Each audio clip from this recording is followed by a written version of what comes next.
Welcome to my channel, Stories by Dida. Enjoy and subscribe. ايه ده؟ هي ايه كل الشبابيك والستاير المفتوحة دي؟ هو مش انا قلت الشبابيك والستاير تتقفل ولا كلام مش بيتسمع بقى؟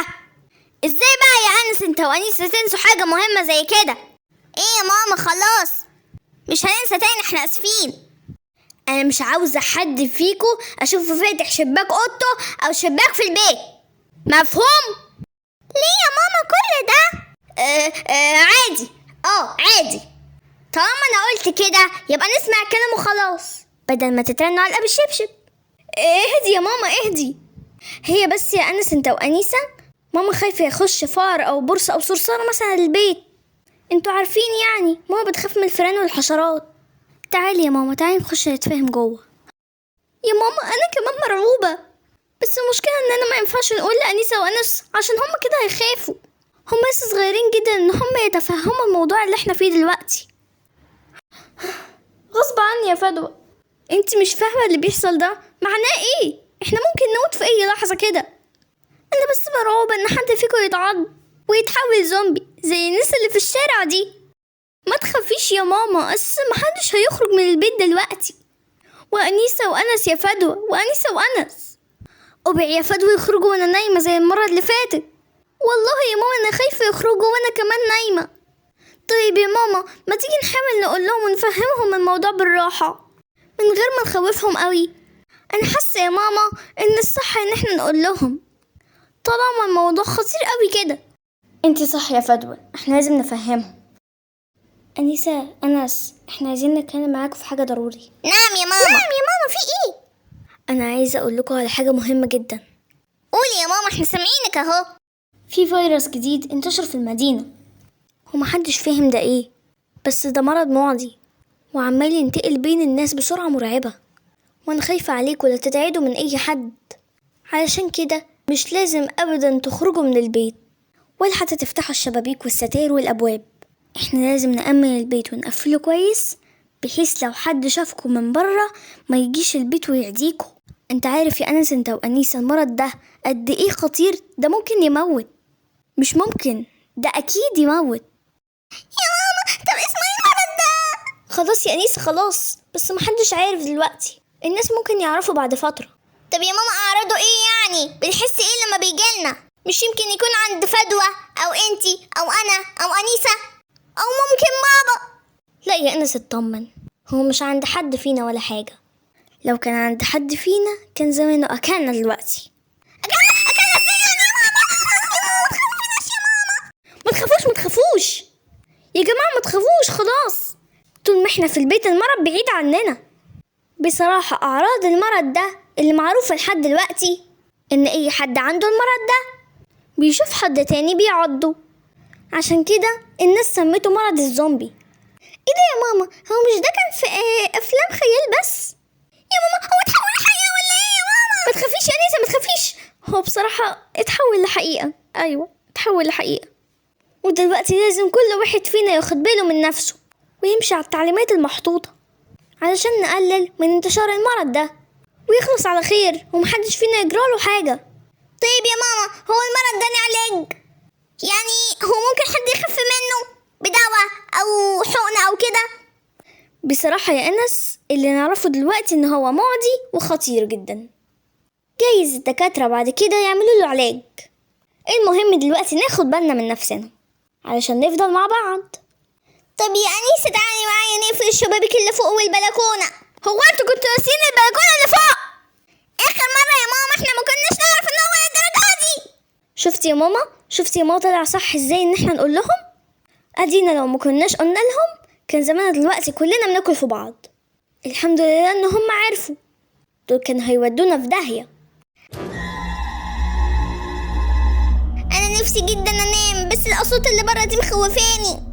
تفتكري يا أنيسة هما ممكن يقدروا يعدوا من الشباك او البلكونة؟ لا يا انس ما اعتقدش، هما مش اشباح يعني، ما هما ناس زينا، اجسام يا ابني اجسام مش ارواح، يعني ما يقدروش يخترقوا الباب ولا الشباك ولا الحيطة. بس بجد يا أنس انا مش حاسة ان انا في امان، حاسة ان انا هتاكل قريب.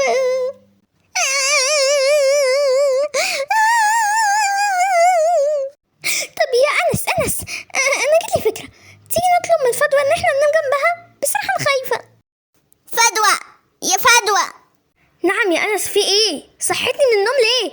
هو احنا ينفع ننام جنبك؟ احنا خايفين جدا بجد. كل ده عشان كده؟ ماشي، بس تناموا على طول ها؟ مش عايزين رغي وصداع. هننام على طول والله، مش هنلعب ولا نرغي خالص. بس بجد وجودك جنبنا يا فدوى هيطمنا بدل الرعب اللي احنا قاعدين فيه ده. ايه ده؟ فدوى، هو انت ليه نايمة كده على الارض؟ ايه يا أنس، أنا كنت نايمة جنبك بس انت اديتني شلوط في وشي خلتني اقوم. بترفس كتير قوي انت يا انس وانت نايم. انت كنت بتتخانق مع الزومبي ولا ايه؟ يتخانق مع زومبي ايه يا أنيسة؟ ده شكله كان بيصارع أسد. انا اسف يا فدوى، مش قصدي والله. لا عادي يا أنس، أنا أساسا ما تعبتش قوي على الأرض بصراحة مريحة. بس في حاجة يا انس انا مستغرباها جدا. ازاي فدوى كده شكلها مش خايف خالص؟ ده بعد موضوع الزومبي ده بقت تنام اكتر من الاول. ايوه، ما هي دي غريبة جدا في الوقت اللي كله بيترعب فيه، اكتر وقت امان بالنسبة لها. انا شاكك فيها لا تكون زومبي ومخبية. سامعاك يا انس؟ بقى هو ده جزاتي إن أنا خدتكم امبارح ونيمتكم جنبي؟ أنا كده التوتر والخوف بيخلوني أنام أكتر. وبعدين هو الزومبي بيقدر يتحكم في نفسه؟ ما هو أكيد بيعض، يعني هو أنا عمري عضتك؟ ها يا ماما ابعدي كده. انا زهقان قوي يا انيسة، عدى اسبوع وما شفناش الشارع. ازاي؟ انا مش متعود على كده، حاسس اني هطق من الملل. ليه وتطق ليه يا حبيبي؟ ما تطلع وتلعب وتتحول لزومبي وشوف مين اللي هيفتح لك الباب بقى. هنسيبك كده تاكل في نفسك انت واصحابك الزومبي لحد ما تخلصوا على بعض. خلاص يا انيسة، مجرد تخيل الموقف العامي. انت ايه يا شيخة؟ يعني يا انيسة، هو انا لو اتحولت زومبي مش هتفتحي لي الباب؟ اكيد طبعا مش هفتح لك يعني وتاكلني؟ يا لهوي على الندالة. فعلا حقيقة الناس ما بتبانش الا في المواقف الصعبة. انس، هو انت صدقت؟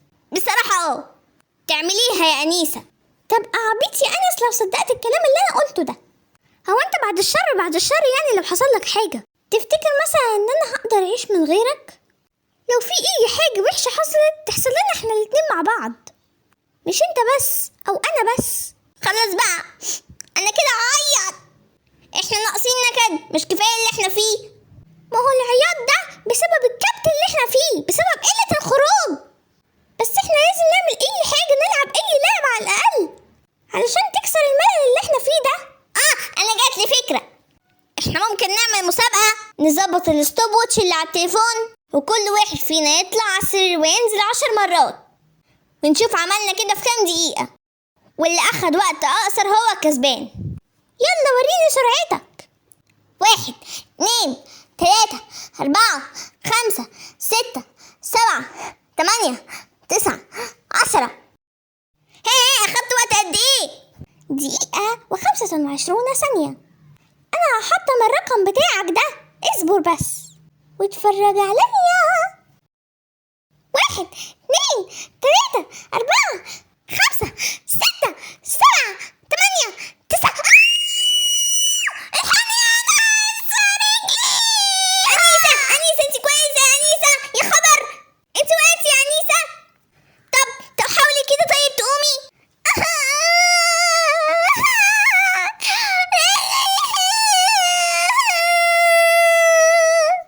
مش قادرة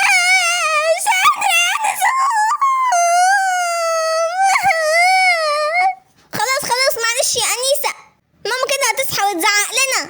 أمي بس كده وجربي تمشي على رجلك. حاضر. وتوجعني، أنا كل ما أقف على رجلي توجعني، مش قادرة.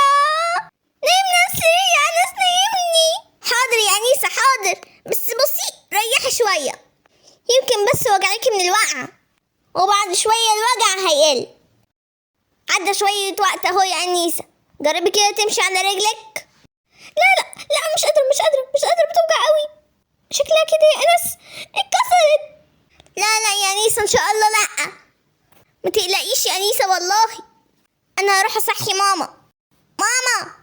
يا ماما اصحي يا ماما. ايه ده؟ هو ليه ماما وفدوى نايمين جنب بعض؟ هي فدوى طلعت بتخاف زينا احنا كمان؟ يا ماما انت ليه مش بتردي؟ يا أنيسة ماما وفدوى في سابع نومة، مش قادر خالص اصحيهم. طب هنعمل ايه دلوقتي؟ ها قولي. انا مش هسيبك يا أنيسة، احنا لازم نروح لدكتور حالا. ما تخافيش انا هسندك. طب يا أنس وبالنسبة للزومبي اللي قاعدين بره، نقول لهم السلام عليكم كده يعني وهيسيبونا نعدي؟ ما تقلقيش يا أنيسة، ما تقلقيش، لو سمعنا صوتهم هنهرب من المكان على طول، احنا اساسا اسرع منهم. بس المهم بس يا أنيسة ما سمعكش بتتوجعي وبتعيطي كده، انا ما اقدرش استحمل كده ابدا. ربنا يسترها يا أنس، وانا كمان مش مستحملة ابدا الألم. انت اكيد كده يا أنيسة مرتاحة اكتر صح؟ انا هدور لك على حد يجي يكشف عليكي. ايه ده؟ هو انتوا ايه اللي مطلعكوا صغيرين في الوقت ده لوحدكوا كده وماشيين عادي كده في الشارع؟ هو انتوا زومبي ولا ايه؟ لا يا دكتور والله احنا مش زومبي، احنا بس جايين نكشف على اختي عشان وقعت من على السرير ومش قادرة خالص تحرك رجلها. طب تعالوا معايا وانا هشوف رجل اختك. معلش انا عارف ان الحقنة بتوجع يا أنيسة.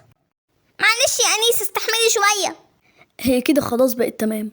هتنزل تحت على الصيدلية وتقول لهم عايز كريم العظام وهو هيديك اللي انت عايزه.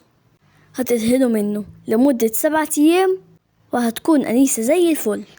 طب الحمد لله، يلا بقى نروح نجيب الكريم ده ونروح يا أنيسة. طيب خلوا بالكم من نفسكم، لحسن الأيام دي الدنيا برا مش أمان أبدا. ما تقلقش يا دكتور، احنا نرجع من نفس الطريق اللي احنا جينا منه، كان أمان. طب تمام، توصلوا بالسلامة. أنس خلي بالك من أختك.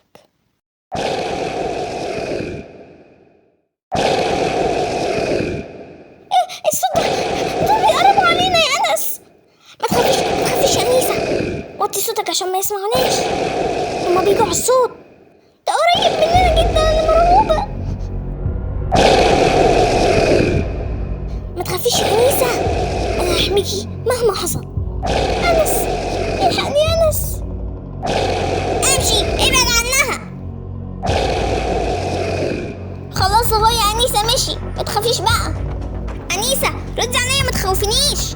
أنيسة انا اتعديت يا أنس. ما تخافيش خلاص هنروح البيت ان شاء الله. يكون مش كل اللي بيتعض بيتحول. انت ما سمعتش ماما يا أنس؟ كل اللي بيتعض بيتحول. انا خلاص استسلمت، انا خلاص مش هرجع معاك البيت. ارجع انت سيبني في الشارع هنا لوحدي. روح انت، انا مش هقدر استحمل اذي حد فيكم. لا طبعا مش هسيبك هنا في الشارع.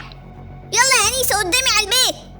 سيبني بقى يا أنس، سيبني بقى بقولك. مش ممكن هسيبك ابدا يا أنيسة. يلا امشي قدامي. أنيسة يلا اصحي، عاملة ايه النهاردة؟ انت كويسة بقى احسن من امبارح؟ ايه ده؟ بسم الله الرحمن الرحيم. انت بعمل كده ليه؟ انت بقيتي بيضة. أنيسة لا ابعدي عني. الباب ده لازم يفضل مقفول للأبد بالمفتاح، ما ينفعش أبدا أنيسة تطلع من جوه. أنا آسف يا أنيسة بس أنا لازم أعمل كده. صباح الخير يا أنس. مالك انت كويس؟ يا ماما انت عايشة يا ماما؟ افتكرتك مت ازاي؟ ما انا واقفة قدامك اهو يا أنس. يا ماما انا قعدت نص ساعة امبارح اصحي فيكي واكتر كمان، وانت لا حياة ولا ما انتوا نادي. ليه يا حبيبي كنت بتحاول تصحيني؟ كان في حاجة ولا ايه؟ لا يا ماما ولا اي حاجة. كنت بحاول اصحيكي عشان كوباية مية بس انا عرفت اجيبها خلاص. معلش يا أنس، أصلا بس كان بقالي كام يوم كده ما نمتش، عشان كده ما حسيتش بيك خالص. يلا نادي أنيسة وفدوى عشان يفطروا. فدوى؟ هي فدوى جوه مع أنيسة؟ وايه المشكلة يا أنس؟ هي فيها مشكلة يعني؟ هي ايه الأصوات دي؟ افتحوا الباب. فدوى أنيسة افتحوا الباب. هو ايه اللي بيحصل جوه؟ افتحوا الباب. ما ينفعش تفتح يا ماما. أنس هات المفتاح ده. بلاش يا ماما بلاش. ايه ده؟ لا يا أنيسة ماما لا. هقتلك يا أنيسة هقتلك. كله إلا ماما. أنس هو انت تقتلي يا انس؟ ايه ده؟ هو انت ازاي عايشة؟ ما انا عفريت انيسة وجاي عشان اطلع عينك بقى كده يا انس. انت بتحلم انك عايز تقتلني؟ لا يا انيسة اسكتي، انت مش فاهمة حاجة، ده حلم بشع يا شيخة. في حاجة يا ولاد؟ صوتكوا عالي ليه؟ انا جايالكوا. مفيش حاجة يا ماما، انس بس حلم بكابوس. ما تنسيش وانتي جاية تجيبي معاكي ملاية سرير جديدة. وبكده نكون وصلنا لنهاية المسلسل. شكرا لكل حد دعمنا عشان ننجح ونعمل حلقات جديدة وتعجبكم.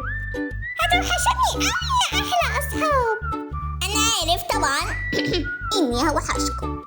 لو وحشناكوا قوي قوي قوي يعني ابقوا شوفوا حلقاتنا القديمة واسترجعوا الذكريات. احنا ضحكنا سوا وزعلنا سوا وخفنا سوا وعيطنا سوا وزعقنا سوا وكمان طبعا يعني ضحكنا كتير. افتكرونا دايما يا اصحابي واوعوا تنسونا، وكمان ما تنسوش تقولوا لاصحابكم علينا عشان يتفرجوا علينا معاكم. باي.